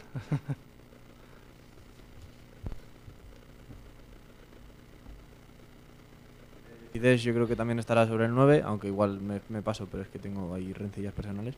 El PiS 8, diría yo. UKIP pues también será 9. La Lega imagino que también será en torno al 9. Syriza quizás es más un 3-4. 2-3-4 más bien. Y luego la FD es el ultra... Es el alemán. El alemán. Pues también está en torno al 9-10. Y el PVV hemos dicho que es el holandés, ¿verdad? Sí. Pues también en torno al 8-9-10. Más 9 que 8. Aquí lo que es muy interesante, o sea, yo estoy bastante de acuerdo en las clasificaciones, a lo mejor haría algún matiz, pero vamos, en ese sentido bastante de acuerdo. Daos cuenta también la dificultad en algunos casos de hacer una explicación en términos de izquierda a derecha. ¿Qué quiero decir con esto? Fidesz, que es claramente un partido neoliberal, etcétera, tiene un fuerte discurso también de chauvinismo del bienestar, y lo mismo, por ejemplo, el Frente Nacional, ¿no? El Frente Nacional era históricamente un partido neoliberal, pero hoy es un partido, digamos, proteccionista, favorable al estado de bienestar, pero para los nacionales. Pero creo que el mismo hecho de utilizar o de poner esta precaución nos habla del aspecto dinámico también de estas clasificaciones, es decir, los partidos políticos utilizan los temas europeos para posicionarse estratégicamente en unas u otras posiciones, ¿no? Y lo mismo podríamos decir sobre la posición en cada uno de esos ejes, ¿no? El Frente Nacional históricamente ha sido un partido eurófobo. Personalmente creo que lo sigue siendo, pero de alguna manera, por eso os pongo así como un poco la dinámica, ha ido moviéndose quizá formas de, al menos discursivamente, no sé si sinceramente, pero al menos discursivamente, de un cierto europragmatismo, ¿no? En el sentido de decir, bueno, no es que nos entusiasme la idea de Europa, pero de alguna manera es un mal menor, y lo que necesitamos es una Europa que dañe lo menos posible los intereses nacionales, ¿no? Por ejemplo, personalmente yo situaría a Syriza como un ejemplo de eurocriticismo, ¿no? Y eso que probablemente en algún momento Syriza, la izquierda griega, ha tenido bastante de eurofobia, pero sin embargo Syriza ante la crisis del euro se sitúa en el eurocriticismo, es decir, bueno, Syriza no quiere salir del euro, entre otros motivos porque la mayoría de griegos no quieren. Es decir, en ningún momento de la crisis del euro en Grecia se ha apoyado masivamente en la opinión pública la idea de abandonar el euro, y además es que cuando Syriza alcanza posiciones de gobierno, pues realmente se mantiene un cierto eurocriticismo, pero si queréis un eurocriticismo constructivo, es decir, bueno, somos gobierno, hay muchas cosas de Europa que no nos gustan, pero lo que pretendemos es mejorarla, ¿no? Yo creo que incluso ahora en la oposición Syriza se mantiene en esa posición. En España eso sería muy parecido a Podemos, ¿no? Podemos surge como partido crítico con el euro. El discurso de Podemos originalmente es muy parecido al del Front de Gauche todavía a día de hoy, y sin embargo Podemos, todavía en la oposición y hoy desde luego dentro del gobierno, pues está en una posición pues bastante parecida a la de Syriza, o incluso más moderada todavía que la de Syriza respecto al euro, ¿no? Es decir, bueno, pues por gastar un poco la broma, ¿qué hubiera dicho Pablo Iglesias hace 5 años de la Agenda 2030? O sea, porque si hay una cosa neoliberal es la Agenda 2030, y hoy no solo está a favor, sino que es su ministerio, ¿no? Pues, o sea, la Agenda 2030, de eso volveremos a hablar más adelante, la Agenda 2030 es neoliberalismo de Foucault, pero de libro. O sea, active usted a las mujeres hacia el mercado laboral. Bueno, yo quiero creer que Pablo Iglesias lo dice, bueno, pues con un cierto sentido de actividad a las mujeres, pero con más derechos y demás. O sea, no estoy diciendo que haya comprado 100% el neoliberalismo, pero Podemos de hace 5 años mismamente hubiera probablemente defendido que esto era mucho más, estaban posiciones más clásicamente eurófobas. ¿El sector anticapitalista es más eurófobo o europesimista? Pues buena pregunta. Y esto, o sea, buena pregunta sobre todo porque lo que nos demuestra es que estas categorías son demasiado rígidas. Y sobre todo, personalmente esta es la crítica que le podemos, o sea, el autor de esta categoría es Cesario Rodríguez de Aguilera, inspirado en Cécile Leconte. Y yo aquí lo que diría es, el problema que tienen es que están demasiado pensadas para una forma de euroescepticismo que es más bien de derechas, ¿no? Entonces, en ese sentido, el europesimismo es esa idea de, bueno, nunca va a funcionar porque la soberanía nacional, el interés nacional y demás. Bueno, a mí me cuesta ver a anticapitalistas razonando en términos de interés nacional, ¿no? El discurso de anticapitalista sería más bien interés de clase. O sea, yo además no lo conozco suficientemente bien, pero te diría quizá anticapitalistas, yo los clasificaría de eurófobos, sabiendo que además, bueno, pues el término es un poco injusto y demás, en un discurso un poco parecido, si quieres, al Partido Comunista griego, esa idea de nosotros somos internacionalistas, pero Europa no lo es. O sea, nosotros somos mucho más internacionalistas de lo que es la Europa, que es un proyecto de clase, y nosotros somos otro proyecto de clase. Es que no recuerdo el nombre, pero lo has mencionado antes. El hombre este que defendía el Exit. Christopher Bickerton. Este es.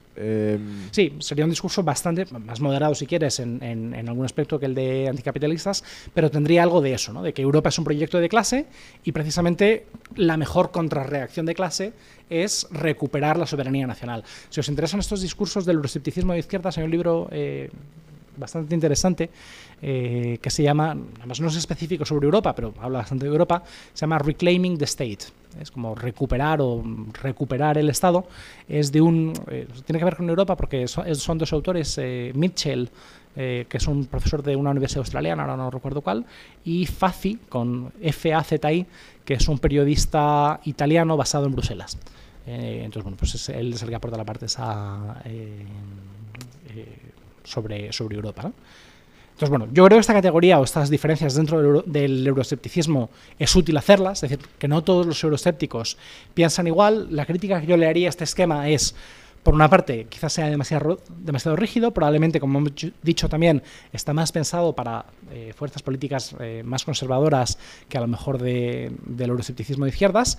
3, quizá, y sobre todo, no tiene suficientemente en cuenta que a lo mejor esa transformación que ha inducido el Brexit, que decíamos, entre los propios euroescépticos, está haciendo que su discurso sea cada vez más común, ¿no? En un sentido, por ejemplo, el PVV y el Frente Nacional históricamente eran partidos muy alejados porque el PVV siempre ha sido y sigue siendo un partido muy neoliberal, ¿no? Si volvemos a este gráfico, bueno, pues muy discutible, pero os dais cuenta que es económicamente liberal, mientras que el Frente Nacional o, por ejemplo, el FPO, pues no necesariamente tanto, ¿no? Pero, sin embargo, hoy, tanto Frente Nacional como PVV probablemente están en una especie de visión común de la Unión Europea que sea, bueno, compartir mercado y que cada Estado decida domésticamente si quiere ser más o menos proteccionista, ¿no?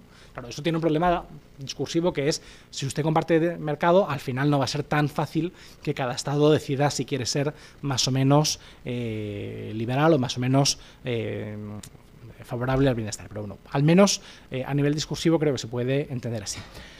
Las reacciones de las fuerzas proeuropeas creo que es lo que es especialmente interesante. Os voy a ir pasando ya la lista de firmas al final. Estamos ya terminando, nos quedan 15 minutos. Ya más acabaré poniendo un vídeo de 1 minuto, pero que creo que resume muy bien varios de los temas que hemos visto hoy. Lo interesante, esto está todavía cogido con alfileres, yo estoy trabajando en esto, pero me parece que se puede al menos empezar a categorizar, que es, si decíamos que hoy hay nuevas formas de euroescepticismo, que esas categorías más o menos antiguas de clasificación del euroescepticismo que hemos utilizado quizá nos funcionan cada vez peor. Lo que también es interesante es que eso que tradicionalmente hemos llamado bloque europeísta o el bloque mainstream, generalmente más favorable a la integración europea, hoy quizá funciona bastante peor porque también se está diferenciando. Es decir, tradicionalmente metíamos en ese bloque favorable a la integración europea tanto actores como los liberales, es decir, Macron o, por ejemplo, Ciudadanos en España, como a los partidos conservadores o demócrata cristianos en general, ¿no? Esto creo que hoy es cada vez más difícil. Por ejemplo, el Partido Popular austriaco, el Partido Popular en los Países Bajos, en lo que llamamos comúnmente Holanda, está hoy muy lejos de Macron y creo que está hoy muy lejos de Ciudadanos. Con esto no estoy diciendo que sean euroscépticos ni mucho menos, creo que siguen siendo favorables a la integración europea, pero a lo mejor hasta cierto punto se han ido acercando a posiciones europragmáticas o a lo mejor incluso hasta europesimistas. Es decir, bueno, pues Europa está muy bien, pero para el mercado, ¿no? Y en algunas cosas no queremos pagar más. Daos cuenta que dentro estos dos de estos partidos forman parte de la coalición de 4 que hemos llamado los 4 frugales, ¿no? Los que quieren pagar menos al presupuesto comunitario, quieren recortar la PAC, quieren recortar los fondos de cohesión, ¿no? Por lo tanto, hombre, no creo que sean eurófobos, pero a lo mejor ya no son europeístas en el sentido clásico, ¿no? O sea, no están dispuestos a pagar más. Es más, no quieren pagar más, sino que quieren incluso pagar menos por Europa y probablemente también quieren repatriar algunas políticas públicas que se han ido haciendo en Europa, ¿no? O sea, es decir, hacer una Europa, a veces lo dicen estos favorables al mercado, decir Smart Europe, ¿no? Hacer Europa allí donde Europa importa, que es el mercado, lo que Europa hace bien, y dejar aquello que no hace tan bien, la protección social, el mercado de trabajo, incluso la inmigración y demás, en manos de los estados, ¿no? Por saltar, uno que ya hemos visto es esa estrategia de Macron de reagrupar a todos los proeuropeos en torno a una nueva fuerza. Macron con éxito, Ciudadanos probablemente con mucho menos éxito, pero esas estrategias van a estar ahí, probablemente va a haber otros actores proeuropeos que lo van a intentar, ¿no? Yo creo que un tercer tipo de transformación del europeísmo ha sido el sacrificio de algunas de las grandes líneas de oposición domésticas, izquierda-derecha, en nombre de la gobernanza de Europa, ¿no? Y aquí es muy interesante, si alguna vez habláis con socialdemócratas, gente del PSOE y demás, oiréis que os venden al SPD como un ejemplo de socialdemócratas que se han sacrificado por Europa, ¿no? El SPD ha mantenido la gobernabilidad de Alemania, gobernando durante varios mandatos con Angela Merkel, en pro de que Merkel tuviera una coalición europeísta a nivel doméstico que le permitiera rescatar a Grecia, a España, a Portugal, etcétera, ¿no? Claro, con esto no discuto que sea verdad, o sea, no sé si se inmolaron por Europa por interés propio, pero bueno, es verdad que se están inmolando. Pero esto de lo que nos habla es de una reducción de la competitividad del sistema político entre fuerzas europeas. Es decir, en Alemania no ha surgido un Macron, lo que ha surgido es una especie de competición de facto entre la izquierda y la derecha, lo que ha hecho que la oposición izquierda-derecha importe menos. ¿Qué quiero decir con esto? Que el eje Galtán no solo es una oposición, digamos, más o menos empírica que pueden detectar los académicos, no solo es una estrategia que pueden utilizar con éxito Macron o sin éxito Albert Rivera, también es un resultado de una determinada forma de hacer política que estamos viendo en Europa o en algunos sitios de Europa en los últimos años, ¿no? Que es esa tendencia a reducir la competitividad en torno al eje izquierda-derecha en virtud, pues no sé si de Europa o de nuevos clivajes que están apareciendo a nivel nacional. Por lo tanto, lo que estamos viendo es en algunos estados también esa reducción de la competición entre fuerzas proeuropeas en nombre de contener a fuerzas populistas, contener a fuerzas euroescépticas. Quería terminar con esto, que es el autor que os he mencionado antes, Luc van Middelaar. Luc van Middelaar es historiador, es profesor de la Universidad de Leiden y, por decirlo un poco de broma, pero no lo digo de broma, o sea, os digo de broma y además Luke es conocido, o sea que no me quiero reír de él, pero por tomarle un poco el pelo, se ve a sí mismo un poco como el Maquiavelo de Europa. ¿En qué sentido? Es un libro fantástico, el paso hacia Europa está traducido al español y él escribe con las categorías de Maquiavelo, ¿no? Fortuna, virtud y... ¿Cuál es la tercera? Perdón, estoy en blanco. Fortuna, virtud y...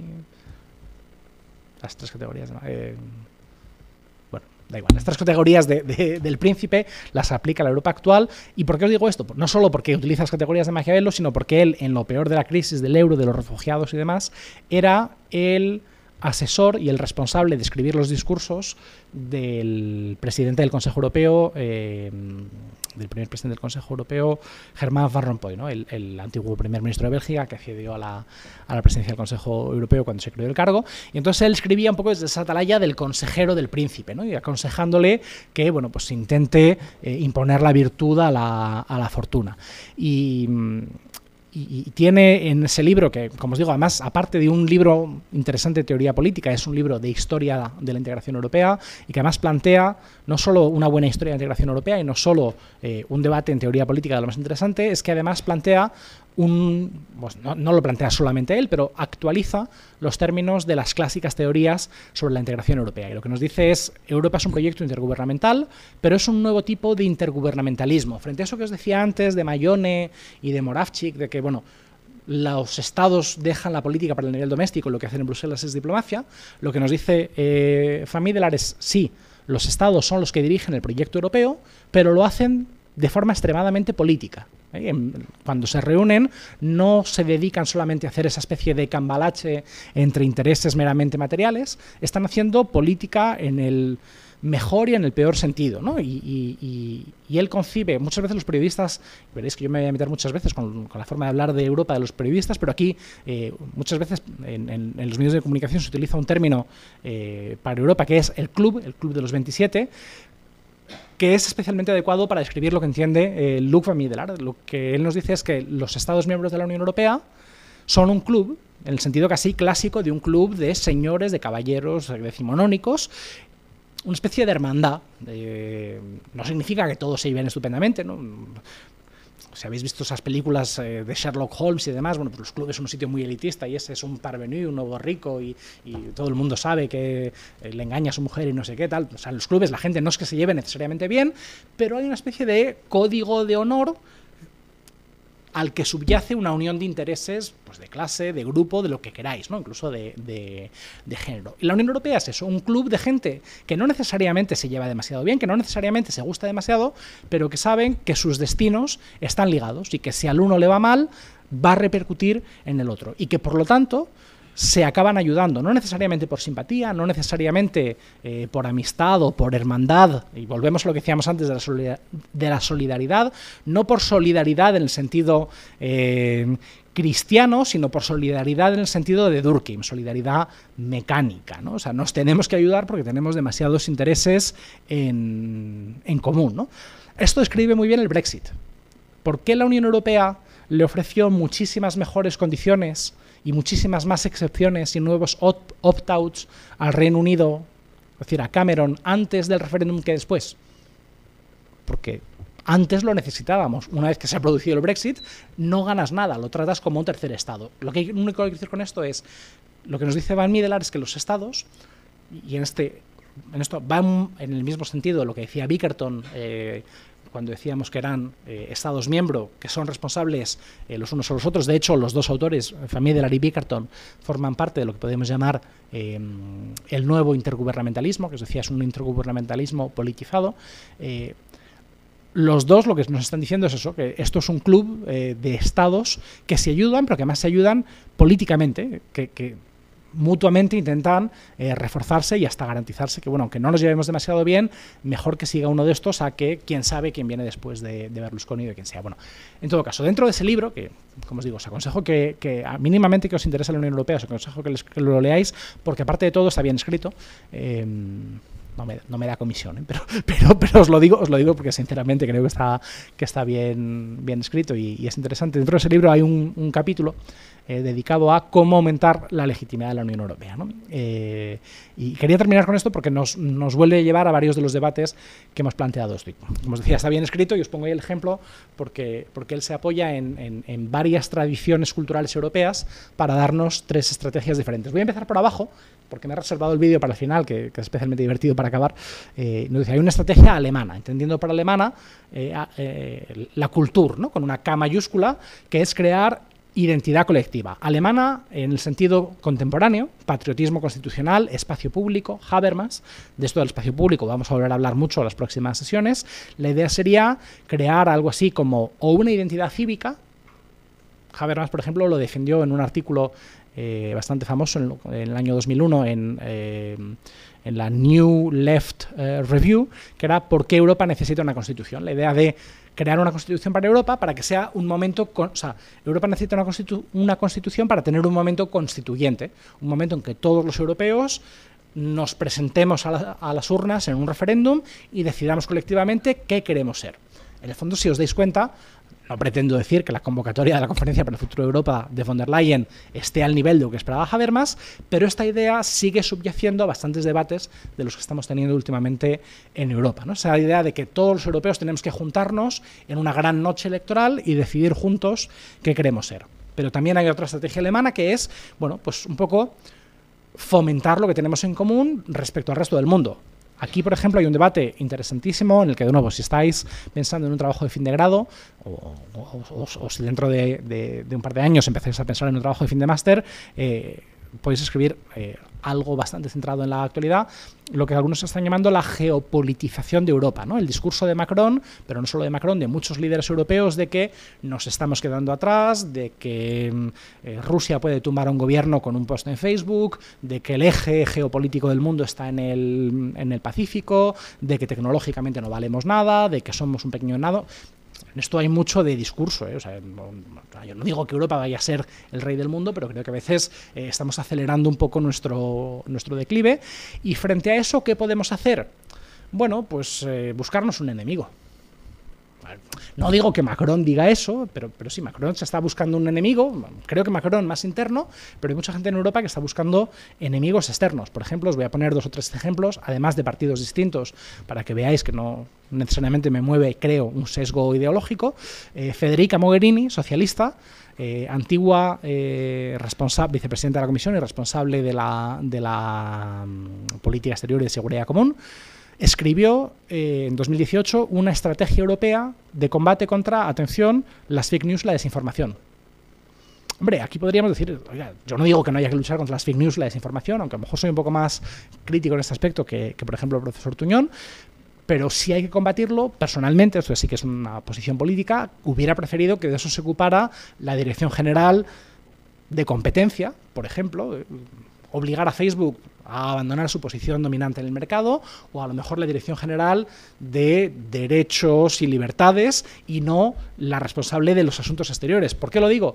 Ejemplo de geopolitización, y insisto, Mogherini, socialista, literalmente se dice negro sobre blanco, la desinformación es parte de una estrategia de guerra híbrida conducida por parte de la Federación de Rusia. Hombre, pues si eso no es, como dicen los especialistas en relaciones internacionales, un proceso de securitización como un camión, pues que baje Dios y lo vea. Perdón por la parte coloquial, ¿no? Pero lo que quiero decir es, ahí claramente estamos designando un rival exterior. Segundo ejemplo de otra fuerza política diferente, en el manifiesto del Partido Popular Europeo para las elecciones de 2019 se habla claramente de reforzar las fronteras para defender nuestro modo de vida común, ¿no? Pues aquí la idea de que aquellos que quieren atravesar nuestras fronteras están amenazando nuestra forma de vida, ¿no? Con esto no estoy diciendo que eso sea abiertamente racista, pero sí que hay un proceso de designar al inmigrante como el otro, ¿no?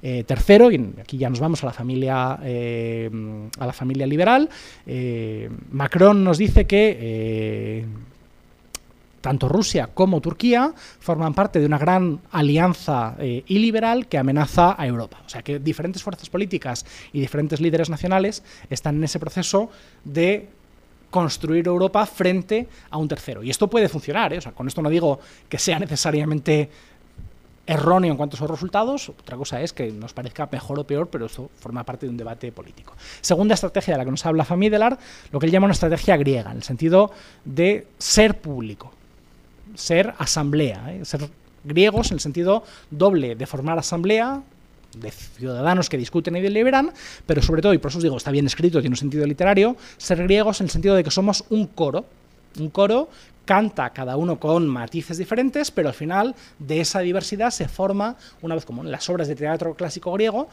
si habéis estado en Mérida, por ejemplo, en el en el Festival de Teatro Clásico, el coro griego, pues en una obra como por ejemplo Edipo, es fundamental para transmitir el sentido del pathos, ¿no? Es el narrador, pero una especie de narrador colectivo. Ahí he encontrado los autores franceses que os cité antes y no encontraba, Fustel de Coulanges y Renan, ¿no? Un poco esa idea, si queréis, de la identidad a la griega, perdón, a la francesa, que no sé si es lo que Óscar estaba antes más o menos defendiendo, la idea de que podemos hacer más Europa y podemos legitimar esa Europa dejando que sean los ciudadanos los que la hagan, en lugar de que esto sea un proyecto, digamos, guiado por el elitismo, aprovechar esa ruptura del consenso permisivo para transformar las críticas en propuestas. Es decir, muchos de aquellos que nos dicen que no les gusta la Europa actual también nos dicen que querrían otra Europa. Bueno, pues esa idea de formemos asamblea, formemos un coro, reunamos todas esas voces distintas y veamos de ahí qué sale, ¿no? Pues esto, si os dais cuenta, también es bastante distinto de la estrategia alemana. Que decíamos, en la estrategia alemana también hay una identificación con procesos políticos, pero es una identificación con las normas, con el mismo hecho de que tengamos una constitución. Aquí es más bien la idea de que nos vamos de facto juntando. Última estrategia, la estrategia romana. ¿Cuál es la estrategia romana? Panem et circenses. Démosle a los ciudadanos lo que quieren. Ofrecer bienes a los ciudadanos, la legitimidad de resultados que decíamos antes, políticas públicas que satisfagan aquello que los ciudadanos quieren. Esta ha sido, por ejemplo, la estrategia de la Comisión a lo largo casi de los últimos 15 años, hasta 2015. En 2015 Juncker proclamó que la suya sería la comisión más política de la historia, pero anteriormente Barroso nos insistía constantemente en que Europa nos da cosas que no tendríamos de otra manera. El programa Erasmus, la reducción de los costes de roaming y los vuelos baratos. Os pongo un vídeo de un vídeo de 1 minuto promovido por los federalistas europeos.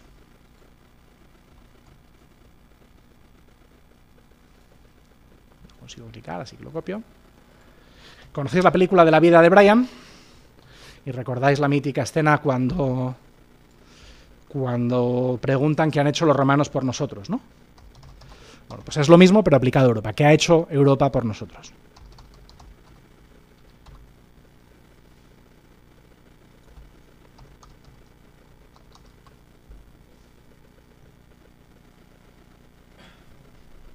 They've deceived us, the bastards. They've taken all the power away from us, and not just from us, from our children. And our children's children. And from our children's children's children. And from our yeah, we get the point. But what has Europe ever done for us? Cheaper flights. What? Cheaper flights. Oh, yeah, they gave us that. And consumer protection. Oh, yeah, consumer protection. You remember how little protection we had in the past? Oh, right. I'll grant you, cheaper flights and consumer protection are two things that Europe has done. And the single market. Yeah, obviously the single market. That goes without saying. But apart from them, cheaper flights, consumer protection and the single market. Environmental protection, student exchange programs. Protection of intellectual property. Regional funds. A single vice and world trade. Yeah, all right, fair enough. And no more borders within Europe. True. True. Yes. Yeah, that's something we'd really miss. Cheaper and better phone calls. And it's safer to eat the food we buy. All right. But apart from better consumer protection, better and cheaper phone calls, trade negotiations, regional funds, free movement, intellectual property and safer food, what has Europe ever done for us? Brought peace. What?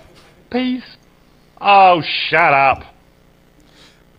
Esto veis que es un vídeo promovido por el propio movimiento europeo. Lo que es divertido es que, bueno, esto no pretendo decir que lo que dice el vídeo sea mentira, yo estoy bastante de acuerdo en que Europa ha hecho todo eso, incluso probablemente alguna cosa más, pero lo que es divertido es que este vídeo, que pretende ser una especie de explicación didáctica de todo lo que Europa ha hecho por nosotros, es un tipo muy concreto de defender Europa, ¿no? Que es decirnos, lo importante no es tanto que nos identifiquemos con ella, porque tenemos coherencia cultural o que estamos creando una identidad política común, no es que tengamos oportunidades de elaborarla, lo importante es lo que nos da, ¿no? Esa especie de valoración material que decíamos al principio. Por eso lo llama Famidelar estrategia romana. El Imperio Romano no era un sistema especialmente democrático, no permitía que los pueblos conquistados participasen de la gobernanza del imperio, aunque lo acabó haciendo con varios emperadores, pero realmente lo importante era su forma de conseguir legitimidad, no era con esa estrategia griega de participación y legitimidad política, era más bien decir, bueno, yo a usted le conquisto, paso por la piedra a los derrotados, saqueo y convierto en esclavos a las mujeres y a los niños, pero al cabo de unas pocas generaciones los supervivientes se benefician del proceso de civilización romana. No estoy diciendo que la Comisión Europea sea el Imperio Romano, pero es un poco la idea de que Quizá tengamos algunos problemas de legitimidad, quizá estemos un poco lejos del ciudadano. Lo importante es que gracias a esa misma distancia, lo que decía Mayone, a nuestra capacidad tecnocrática, les damos a ustedes una serie de bienes y servicios que son fundamentales. Termino simplemente recordando lo que decíamos sobre la estrategia, digamos, material, la estrategia económica. Contribuye a generar apoyos para la integración europea, quizá no sean apoyos tan expresivos, ¿no? Y lo que es interesante es que la Comisión Barroso tuvo enormes fallos políticos, ¿no? Y que desde entonces el discurso de la Comisión Europea ha ido evolucionando, aunque nunca. La Comisión Europea es un órgano fundamentalmente tecnocrático y por lo tanto no puede acabar de renunciar a ese discurso, digamos, más bien romano. Ya sé que estamos todos cansados, que nos queremos ir, pero ¿cuál os convence más? ¿Con cuál, si solo pudierais tener una, cuál os gusta más? A nivel personal, bueno, las dos, si me queréis explicar si tenéis una divergencia entre lo personal y lo estratégico. Alba. A ver, creo que ahora mismo, y por cómo está Europa, y quizá mediendo un poco en el corto plazo, me quedaría con la estrategia romana. No obstante, creo que es poco ambicioso, que es lo fácil, entre comillas. Creo que lo más efectivo es la estrategia alemana, pero porque creo que es lo que más seguridad puede proporcionar en el largo plazo. Es más difícil de hacer, porque creo que estamos más lejos de las premisas necesarias para llegar hasta ahí, pero creo que es sería la mejor opción. Para mí la mejor opción, bueno, creo que es evidente, no por lo que he dicho antes, que es la estrategia griega, claramente, por convicciones personales. Lo que pasa que yo creo que igual caigo un poco en el europesimismo, pero no lo veo viable, la verdad. Sobre todo también aquí, quiero decir, no digo que sea de oposición, Óscar, ¿no? Pero un europeísta que defienda la estrategia griega, lo que tiene que entender es que no necesariamente da lugar a más Europa. Es decir, que un proceso genuino de participación, de consulta a los ciudadanos, hombre, yo sí pienso, quiero, pero a lo mejor porque quiero pensar que si tú consultas y lo haces bien y lo haces con un cierto método homologado de democracia deliberativa, los ciudadanos lo más probable es que te digan que en muchos aspectos sí que entienden y quieren más Europa. También nos podemos llevar a alguna sorpresa, ¿no? De que en algunos pues, los ciudadanos o no quieran o no estén dispuestos a asumir el coste político, económico o social de más Europa, ¿no? O sea, que la estrategia griega también implica que sea la Unión Europea la que se ajuste a los ciudadanos y no al contrario. Esa divergencia estratégica y personal. Muy bien. ¿Alguien más se siente romano, griego o alemán?